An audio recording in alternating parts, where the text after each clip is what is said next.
Hey, what's up everybody, and welcome back to the channel. And over the last so many months, you've probably heard me mention several times on just how exciting 2023 looks in terms of games. And honestly, I genuinely do mean that. I think that this year is going to be one of the best years in gaming that we've seen in quite some while. And a part of the reason I say that is because all platforms, every single platform, has some major releases to look forward to. There's some significant games coming over to Nintendo this year, PlayStation, Xbox, and of course, you also have the PC, which is, that's becoming kind of the best of all worlds, especially now that we have the Steam Deck. Another part of it, though, is because basically, a large portion of 2022 got delayed into 2023. A lot of these games are supposed to release late in the year in 2022, but here we are, and I feel like just the next 6 or so months, it's just absolutely stacked. Now, I will say that there are some questions for the second half of the year and everything. I'm sure that will eventually fill out as more announcements are made, but even in January, which tends to be a little bit more calm for most years, it's different in 2023. I was just kind of sifting through some of this month's releases, and I was kind of like, wow, there's several games worth paying attention to that's coming out just immediately, and that's what I want to kind of go over today. We're going to go ahead and take a look at 10 different games. Yeah, like I said before, there's a lot worth paying attention to for the month of January, but how I'm going to do this is just go by release date. So to start things off, in just a few days, Kartrider Drift's full release is slated for PC and mobile devices, and while I think most of us probably aren't necessarily looking for mobile games per se, this is still a nice, free-to-play kart racer that you can check out on something like Steam. Now, there's actually a chance that you may have played this game before. It's actually a very popular game, I believe over in Korea, but it was also in beta on Xbox just a few years back. I did play this game myself, and while I didn't necessarily devote a ton of time into it, it was still fun, and there's quite a high skill ceiling for this game. There's a lot of different drift mechanics to master in this game where you can really separate yourself from the competition. I'd say if anything, because when we're talking about the kart racing genre, there's a few that always comes to mind. If I were to compare this to any game specifically, it kind of reminds me of something like Crash Team Racing more than it does something like Mario Kart. Even then, though, it's still quite a bit different, but again, this is a free-to-play game, and if you do like kart racing, Kartrider Drift will be out on January 11th.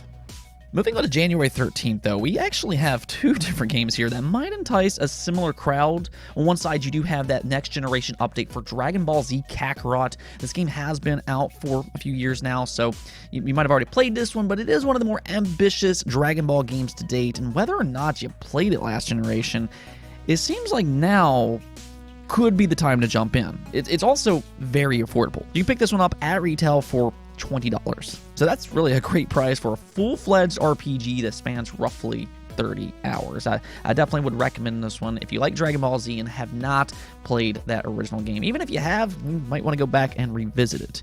Now, as for this other game, One Piece Odyssey is set to release on the exact same day. I do feel that they could have separated these games a little better. I really don't like when publishers do this, especially when they are kind of direct competition with one another. But, it is what it is. What I will say, though, is that much like Kakarot, One Piece Odyssey very much appears to be one of the most ambitious games for this franchise to date.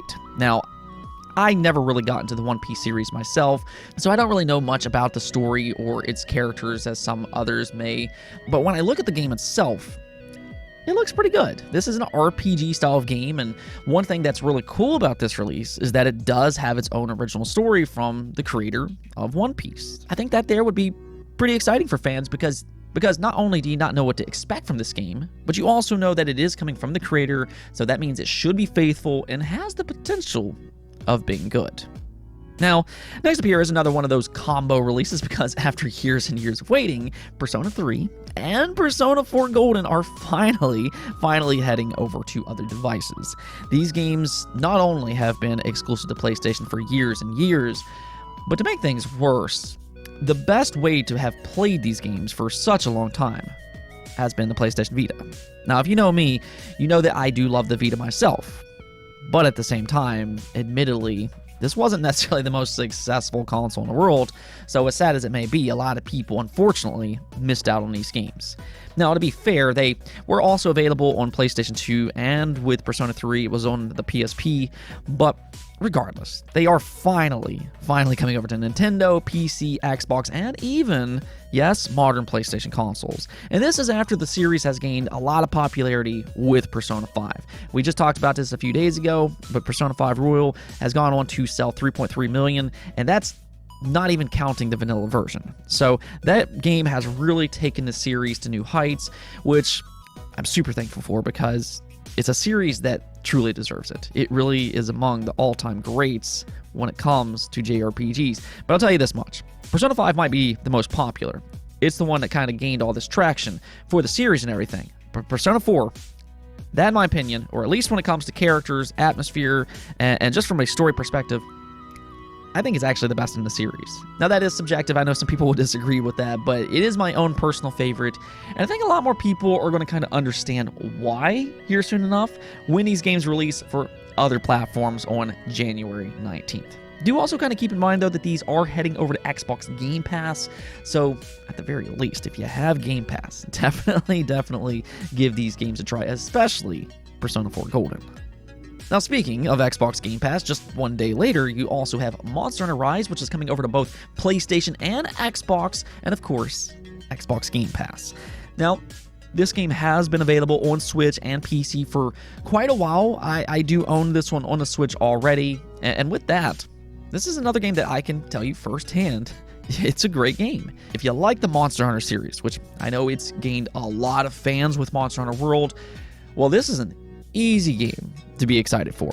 For that matter, I'm going to go so far as to say I enjoyed Monster Hunter Rise more than I did Monster Hunter World. While it may sport a different art style, the gameplay to me, and that's what I'm kind of focusing on here, the gameplay to me was easier to get into thanks to its added mobility. Not only do you have a dog-like companion that'll carry you around and just kind of make everything go a little bit quicker and more smoothly, but you also have a new mechanic, these wire bugs. You can zip around with them to kind of make things a little bit quicker, but on top of that, it also adds an extra layer of strategy to its already excellent combat. If you haven't played this series, though, and if you're kind of wondering if this is the time to jump in, these can be grindy games as you hunt monsters down for different armors and weapons.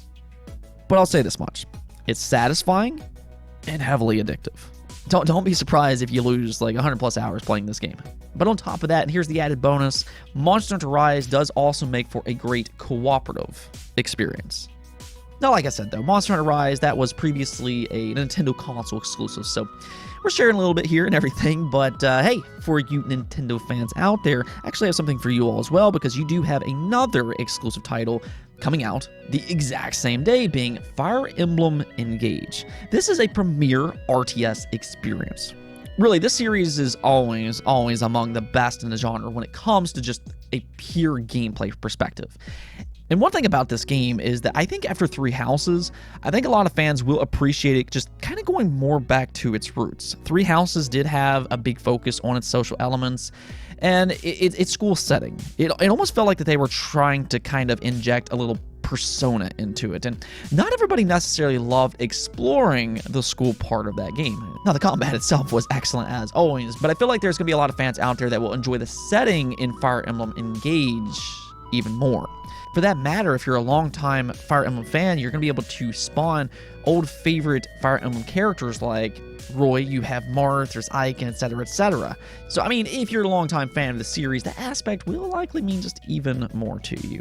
So yeah, I'd say that Nintendo, they're getting off to a good start in January. I can also kind of say the same thing about PlayStation. They're investing a lot into Square Enix right now, as a lot of us know, with several different exclusive partnerships. Of course, they have Final Fantasy 16 coming later this year. Can't wait for that one. Also, maybe Rebirth. We'll see if that releases in 2023 or if it's early 2024. But they also locked down Forspoken. After several delays, Forspoken will finally be upon us on January 24th. And what I'll kind of say about this game, this is coming from Luminous Studios, which is the same studio that worked on Final Fantasy 15. And I actually really enjoyed that game. I know some people didn't, and that's okay. each of their own, but I personally did like Final Fantasy 15, especially as they fixed some of the original problems with the Royal Edition. And you can kind of see some similarities with Forspoken, at least in terms of a visual art style. It does also have a big fantasy world with flashy effects and everything, but I think if anything, the traversal and the combat, they seem interesting. I also kind of like the setting of this game. You do play as a young New Yorker that somehow gets transported to this just completely different fantasy-like world. So I think it sounds good on paper. I like the premise and everything. I'm not necessarily completely sold on this game just yet, just because there has been some tepid responses from its demo, but I am hopeful that changes on January 24th. I'm crossing my fingers that Forspoken will end up being good. The game I'm most excited to play this month, though, is Dead Space Remake. This game just looks so good.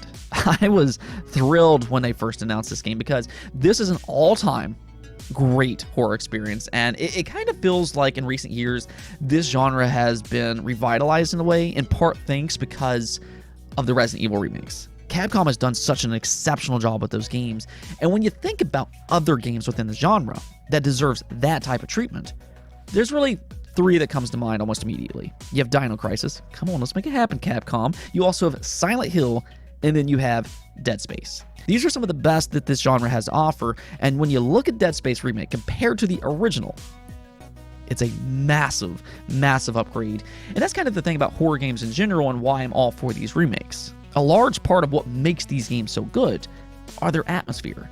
And because technology has advanced so much, you can kind of take some of these great games and push the boundaries even more, making for an even better horror experience. But like, I can't tell you how pumped I am for this game. I think it just looks so good, and I don't think that there's a sci-fi game that comes to mind that evokes the intense atmosphere quite the way Dead Space does. Either way, this game will be out on January 27th. Now, another game though that I'm very much looking forward to is SpongeBob the Cosmic Shake. As a lot of you all probably know, I am a huge fan of 3D platformers.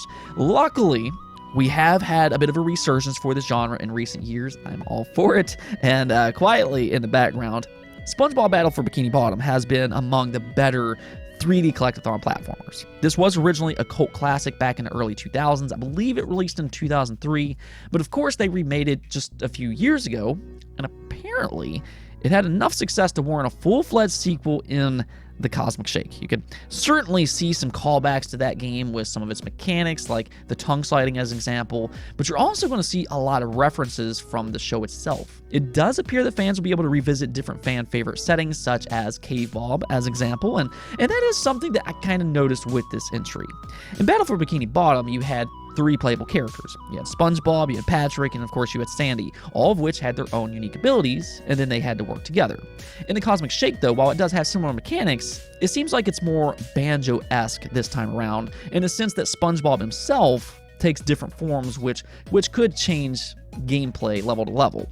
Regardless, I think that if you like this genre, or if you like SpongeBob, then you're definitely going to want to pay attention to the Cosmic Shake, which releases on January 31st. Definitely don't sleep on this game, but this could be a great way to end the month. That should about do it, though, and really, I think that this is a great lineup to start 2023 off with. I mean, we just talked about 10 different games, and who knows, there might be even more surprises along the way. You never really know about that type of thing. But let me know what you all think about all this, though. Is there any game that you're looking forward to that I missed? And if so, let me know in the comments below. Other than that, though, I hope you all enjoyed the video, but do make sure to hit those buttons below, like, subscribe, and do hit that bell. That way we'll see each other again soon. Till then, you know it.